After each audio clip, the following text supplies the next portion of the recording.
It really is Benny Hill show.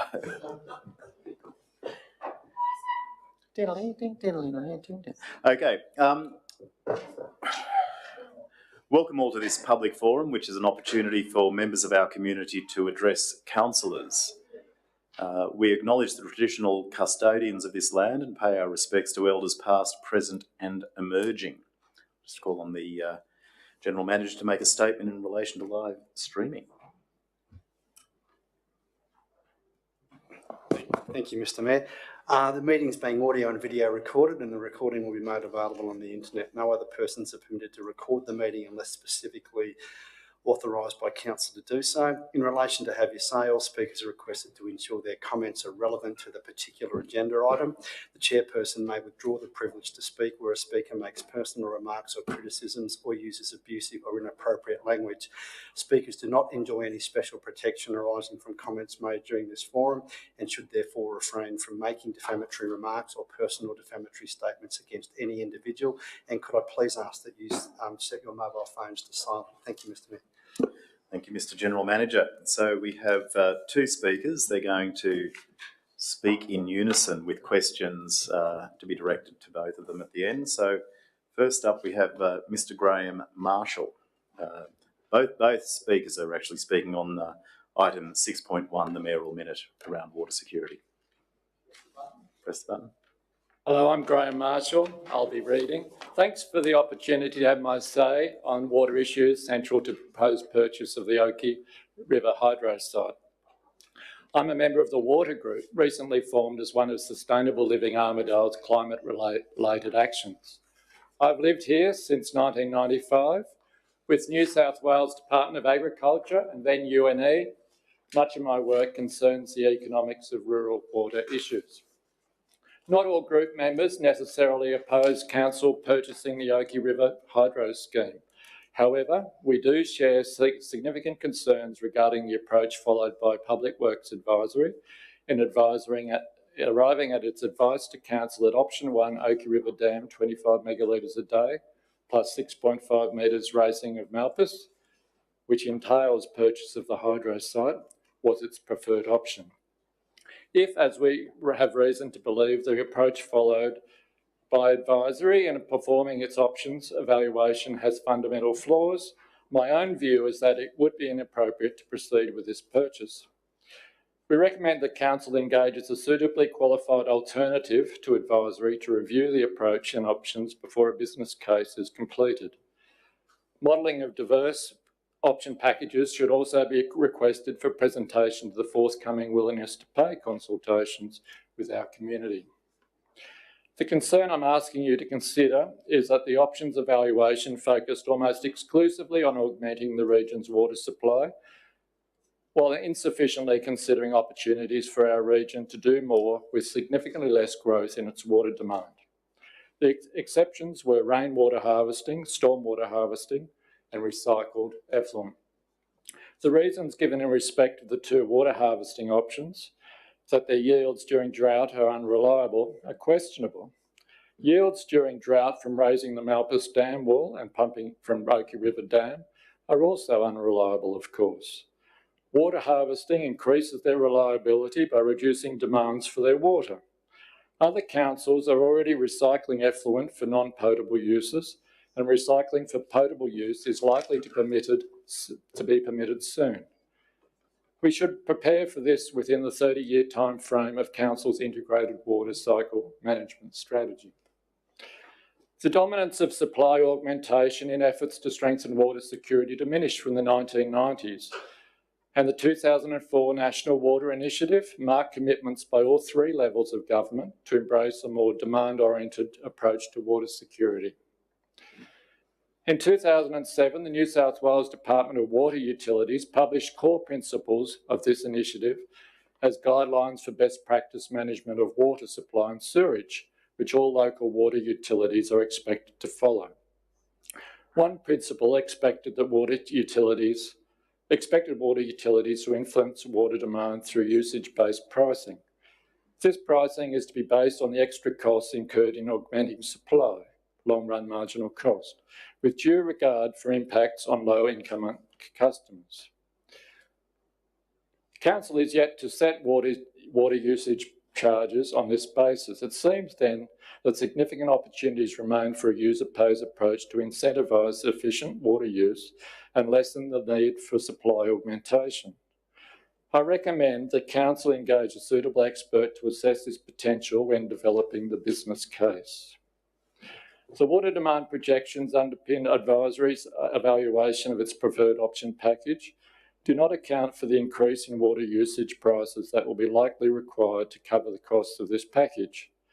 This increase would reduce demand for water from this option package to below what was projected. We recommend that this be accounted for in developing the business case for this options package and in modelling scenarios for the willingness to pay consultation. Particularly relevant to demand-oriented water security initiatives is the New South Wales Government's release this year of a water efficiency framework.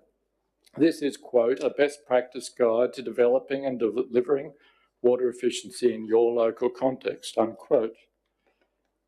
It promotes a more inclusive scoping of options than provided by Advisory and allows us to better heed the Mayor's message to Council on 27th January, quote, if we choose to grow, we need to do so sustainably. We need to use our resources more wisely to protect our natural environment, end quote. We applaud this call and recommend that Council, with our support, holds at least one broad community water forum well prior to the statutory requirement for willingness to pay consultation. Thank you very much for this opportunity. Thank you. Kate. I was born in Armidale and studied ecology and natural resource management here.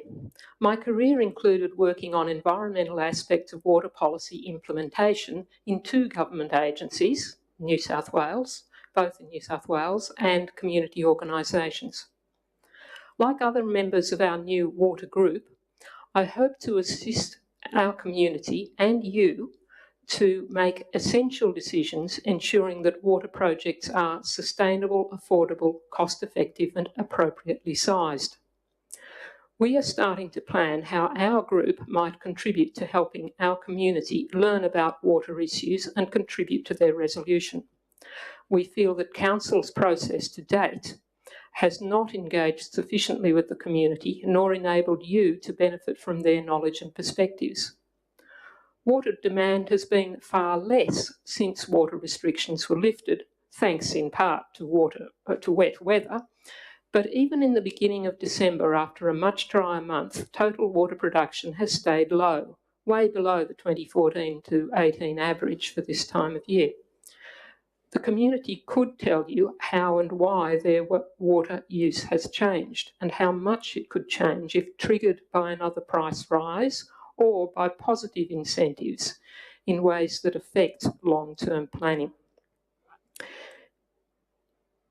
Increased two-way engagement will assist in getting the best outcomes and is part of ARC's adopted strategic plan. Goal F2, a clean, green, responsible region, includes providing water that is sustainably managed into the future. Sustainable should be economically, socially and environmentally. This should include limiting the impacts of our water use on ecosystems in local rivers, Oxley Wild Rivers National Park and the Macleay Rivers Health. We all want to live within the means of our much-loved environment. Using Oakey River for town water supply will have different environmental effects to the previous hydroelectric use, which changed the flow patterns from hour to hour, but did not reduce the total volume of flow. Diverting water for urban or other uses will require a different licence and environmental flow rules. The Water Management Act gives priority to the environment, except in times of critical need, when towns get priority. Appropriate rules for dryish seasons, when the pipeline would be most likely used, and for critical periods, should be worked out in consultation with local and downstream communities. First, We request that Council obtain and share with the community the assumptions that are being made now regarding environmental flow rules and data on the likely timing of diversions to develop the business case. The idea of refurbishing and reusing an old dam rather than building a new one somewhere else is an environmental plus. The cost of refurbishing the dam are referred to in the best and final offer document as tens of millions. An article published in the Australian Water Association last week called for revision of flood probability predictions due to climate change, which will affect the cost of making the dam safe. We recommend that the refurbishment cost be professionally reassessed now as part of due diligence. We request that Council hold a broad community water forum, as Graham has just mentioned, or forums in the new year before the statutory requirement for a willingness to pay consultation, which we understand is scheduled for April-May. And we would like to support Council in planning and delivering such forums. This would do more than answer questions like, is Council planning to raise Malpas while funds are on AFA and refurbish Oakey Dam now to pipe water to Malpas, not to Armidale? Why, when I reduced my water use? It would assist the community to start understanding key issues that you as councillors have faced, the possible options, the process and the proposals being finalised if you had a forum soon. It would enable Council to find out what further information the community wants before they are asked, what are you willing to pay for? So that you, the Council, have time to obtain that information and provide it. We hope you will not rely on PWA to decide what information to provide or what questions to ask. We think we can trust you to be closely involved in that. Thank you for considering our perspectives and our requests. We're happy to answer questions. Thank you, Kate. Councillors, any questions for Kate or Graham? Councillor O'Connor. Kate, you'll need to switch that off while Councillor O'Connor. Has your new organisation done any figuring at all in relation to the acquisition costs which are published, the repair costs which I think are not specifically known, and whether that the sum of those two is going to end up with something that's sustainable and sensible? Thank you. So far, I have noticed that the PWA report referred to $8 million as the total cost for the Oakey Dam proposal. It was not clear in what I read whether that included the dam site. It was based on a report prepared in 2014 by two engineers who inspected the dam shortly after it was the dam was breached, and they may have gone back later, I'm not sure, but the second, I've only read their first report, I haven't bought their second report, which does have the refurbishment cost in. And PWA increased that cost for a factor to do with the time since that costing was done, but there's no further information in relation to, we're not aware of any other information about that, but I did notice that in the council's offer to best and fairest offer, it referred to tens of millions of dollars as the cost of refurbishing the dam. And it may be that Essential Energy have investigated further since that published report. I don't know. Council may have some other information. We haven't had the time. We only formed a couple of months ago and haven't been able to investigate that further yet. Thank you. Councillors, any other questions? Kate, you'll have, yep. I just noticed the first speaker talked about recycling of effluents, and I know that we have on that process. So I just wonder if the staff could perhaps speak to that, to where we're at with that, or.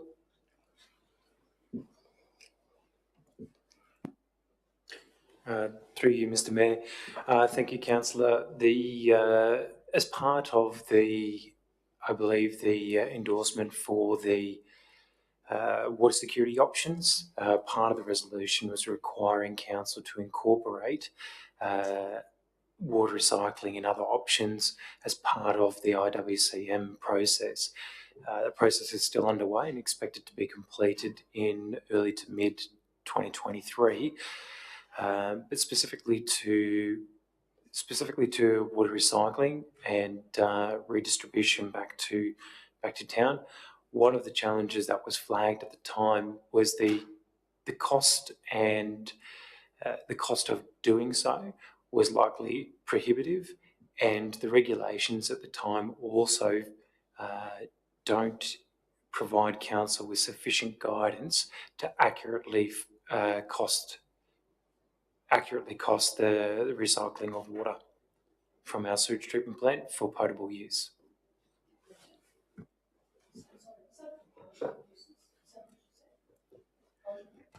That's correct, for potable use.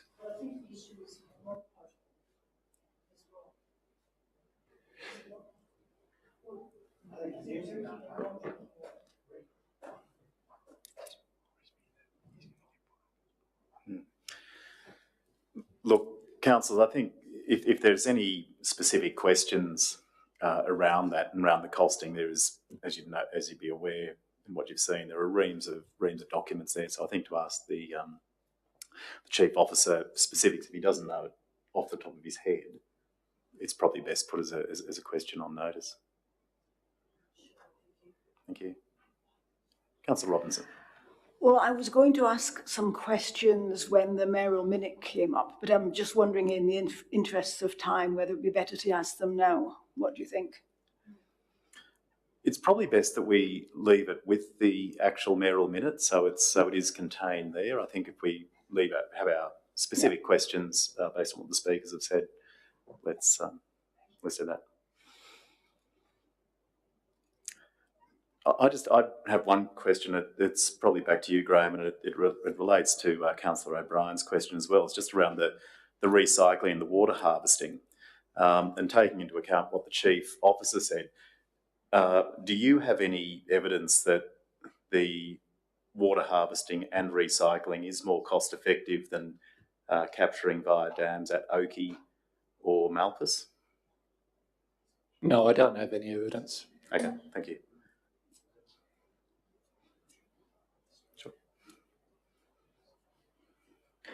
We don't have any evidence in our immediate local situation. There is evidence for other local government areas. For example, a study that was done for Rouse Council that has a lot of costing in it. It does have comparisons with their dam proposal, which was obviously in a very different situation. So the comparisons with the dam proposal may not be relevant, but some of the comparisons in relation to the costings may be indicative, and in relation to non-potable reuse of water, Port Macquarie Council is now doing some non-potable reuse, piping it to residential areas through purple pipes for use on gardens and things. So the non-potable use, you should be able to get a range of costings for that. Some aspects of which would be comparable, some might not be. Okay, so but for our situation, no hard data. No, we don't have hard data, but it would be possible, and we would really recommend, it's something we meant to recommend and forgot to include, that council seek specifically views from people who have experience in the non-dam options from groups such as the UTS in Sydney have a group that Professor Stuart White runs, which has done this sort of work for a number of councils. And so you can get people who can do a fairly quick sort of assessment as a basis for deciding whether you want to do something in more detail. It's something which I think would make a big difference to the basis for council to make its decision. Okay, thank you. Thank you. Councillors, any other questions before we draw a line under this? Okay, well, thank you both, Graham and Kate, for the time, and thank you to the broader SLA group for your, always searching questions and valued input. We will take a spell. We will start the Ordinary Council meeting at 4 o'clock on the dot.